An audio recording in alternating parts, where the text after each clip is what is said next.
What's going on, guys, and welcome back to LOI TV. Now today we are going to be doing our long awaited Premier Division League table predictions for the upcoming 2020 season. Of course, going to be talking about each team in this league table. If you want to get a more in-depth look at what we think of each team going into the next season, check out our 2020 preview videos. We're going to be doing one on each team. They're still going to be coming out as is in the week leading up to the first game of the season, so keep your eyes out for them if you want to hear more on your favourite team. But for this video we're going to be looking at each team and then placing them. We're not going to be going too in depth into any of the sides, really. Be quick enough, but we're going to place them all in my prediction for the league table. I want you guys to let me know what you think of my predictions down in the comments below, and also leave your predictions down in the comments below because I will want to see them and I will be replying to all of them as well. If you do want to enjoy the video, guys, please make sure to drop a like on it, and while you're down there you might as well hit that subscribe button. No point messing about anymore, let's jump right into it. In 10th place, and the team I'm predicting to be relegated this season won't really come as a shock to most of you guys. It is Finn Harps. Now a lot of you might see this as a little bit of a cop-out maybe, because that is like a really easy one to go with, but I think it's probably most likely to happen, to be honest. They've lost a lot of huge players that were really crucial in keeping them up last season. They have brought in a couple of nice ones, and a big signing was of course Barry McNamee, who has been confirmed as a Finn Harps player. That's a fantastic signing, and he will give them a lot of quality in their midfield area. But who's he going to be assisting the goals for? He's not really a goal scorer, he's more of a calm number 10 player. He's going to be assisting people, and there's no one really in front of him to be giving the ball to the scorer, really, in my opinion. So I think Finn Harps will struggle. They're going to be put up a fight. I think they'll put up a really hard fight. Ollie Horgan is a good manager. He'll set them up well, structured, and they'll be tough to beat, especially up in Donegal. But I think they're the weakest team by a good bit in the league this season. Now in 9th place, and this might come as a shock to a lot of you guys, and I could well be wrong, because this season the bottom half of the table is actually really hard to predict, I think. But I have gone for Sligo Rovers. I do really like Liam Buckley. I think he's a fantastic manager, but I haven't been too impressed by the transfer business, to be honest. Their star defender John Mahon is out with a huge injury. I think it was an ACL thing. I think it was a bad knee injury he picked up. So he's out for I think 6 months, which is huge. He was fantastic last season. He's a young defender, and he's their best defender by a good bit. So it's going to be crucial to see how Timu Penning-Kangas gets on, their new signing. That'll be a big factor in whether they avoid the 9th place spot or not. Another one, of course, is Romeo Parks. He was their main kind of goal threat last season, and taking him out of this side is going to be a huge loss for Sligo. Ronan Coughlin up front is going to be their main man. He's not an out and out striker either, and is he going to score enough goals to fire them up into a mid-table position? I'm not entirely convinced. I think Ronan Coughlin's a fantastic player, but I'm just not convinced that if he's going to be your main goal scorer, that he can fire you to a mid-table position or further. And they needed to replace Romeo Parks, definitely, and they didn't do it. So I'm a bit worried about Sligo this year. But that being said, whoever finishes 9th this season, I don't see them actually being relegated. So I don't see it as being a relegation spot. I just see it as being in that playoff, but still being able to survive. In 8th place, I have gone for, this could be another little shock for a lot of you guys, Cork City. I think Cork are lacking a bit of experience. They do have a couple of very promising youngsters coming in from England in the defensive department, and it'll be interesting to see how they get on. They could do really well, it's hard to know, but it's taking a lot of risks, I think, with their transfer business, and whether Connor Davis and Rayon Dillon are going to score enough goals this season as well, I'm not entirely convinced at all, to be honest. I think scoring goals could be a problem for them. They have a few players like Dylan McGlade and Darragh O'Connor who are really good players and can unlock a defence, so they are going to be a tough team to beat. But I think 8th place for Cork this season. In 7th place, I've gone for Waterford. Now a couple of weeks ago I would have put them in 9th, but now after a recent transfer activity I've bumped them up to 7th. I think Ty Ryan in goal is a fantastic keeper. Cork City fans, they might not want to admit it, but they can vouch for him being a quality keeper. I think Kevin O'Connor is a great signing. I think Tyreek Wilson at left back could be a fantastic option in their side for next season. He looks a really talented player, and then I think the strike force of Graham Cummins and Michael O'Connor, I think that could be a handful. I think the two of them could work really well together. I'm actually quite interested to see how Waterford go about this season. A lot of their recent signings have been very impressive, and yeah, I think they could surprise a few this season. It might take them a little bit of time to gel, a lot of new players coming together late on in the transfer window, but I think Waterford, give them a bit of time, and I think they could do alright this year. Next up, in 6th place, I have newly promoted Shelbourne. A lot of you might be surprised I'm actually placing Shells that high on the table, but I do like the way that they got the transfer business done nice and early. Their team is set up from last year in a really strong place. Like, they had a Premier Division team playing the First Division last season, in terms of quality. I think Kieran Kilduff is a top class striker. He's played in Europe before with Dundalk, and he's done really well. He's gives them that bit of a physical edge, a target man type. They have really good youngsters coming through with likes of Jazz Cabia, Denzel Fernandez, Shane Farrell. They also have Carl Shepherd brought in. I think he could get a new lease of life. He needed to move away from Cork, but there's no doubt in his ability. He's a very, very good player, and I think he could really find himself at Shels. A couple of their defensive reinforcements. Daniel O'Reilly from Finn Harps is actually really, really good for Finn Harps last season.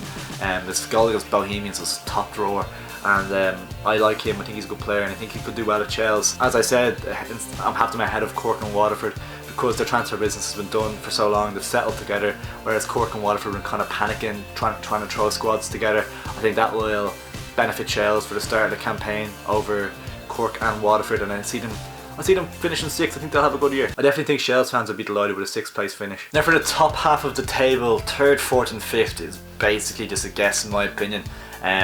It's really hard to know. I think everyone kind of knows how the top 5 will kind of look. The 5 teams that will be in it as well, everyone will probably have a similar enough prediction, I would imagine. But 5th place, I've gone with St. Pat's. I don't even know if I want to go with St. Pat's, but I'm saying St. Pat's because mainly they needed a striker and they've brought in Martin Rennie, and I don't know if he's going to hit the goals, to be honest. I'm just not entirely convinced by him, to be honest. Like, I haven't seen an awful lot of him in Scotland for Montrose, I think it was, so it's just hard to know. But I'm really impressed by Pat's arrivals. Like, they've brought in the likes of Conor Kearns in goal, good keeper.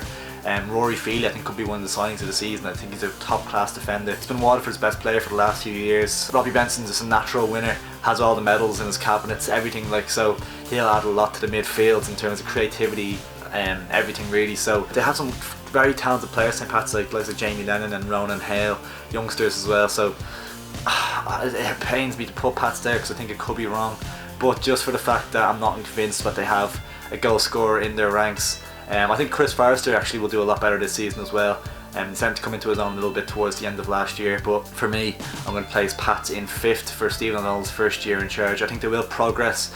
They'll play better football. They'll have more like fans on side, and they'll be building more towards the season after.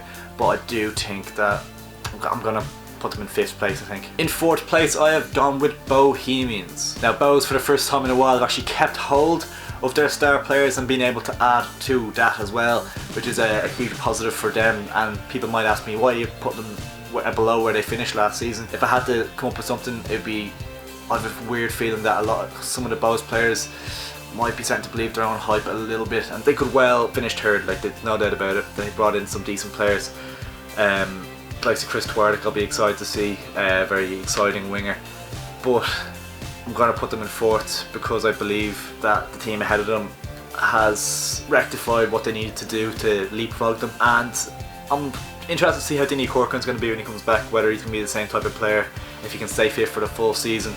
Andre Wright and Glenn McCauley I'm not entirely convinced by in terms of scoring many goals.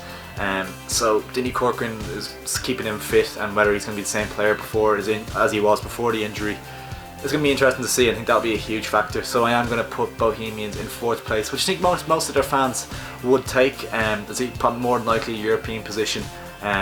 So I think that's a positive for Bohemians, and it keeps their progression going even further. In 3rd place, I've gone with Derry City. They finished 4th last season behind Bohemians, and I'm anticipating them to leapfrog Bows. I've been impressed by their signings.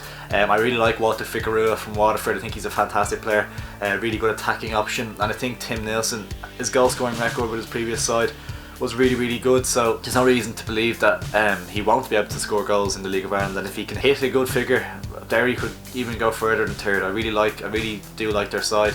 The likes of their back 4, Owen Toyle is a top class defender, Ali Gilchrist is a good defender as well. Then there's like the likes of Danny Lupin, a new signing, competing with them. They have lost Barry McNamee, but I don't think that's too big of a deal for them. They have really, really talented players in that area. I think Stephen Malone from Sheffield United on a loan deal could be a fantastic piece of business. David Parkhouse, I'd say, might have had a part role to play in that one.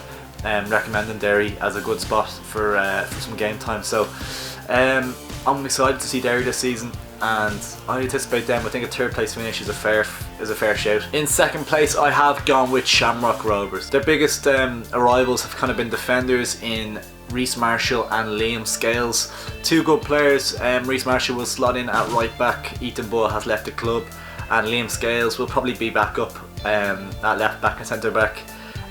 So I think Shamrock Rovers have slightly improved. They haven't lost anyone of note, and I think they have been on the look for a striker, and they haven't. It's such a hard market to try and find someone. They haven't been able to bring somebody in. Aaron Green isn't going to hit 20 goals in my opinion. He's not going to hit that. Like, he's not going to to win you a league.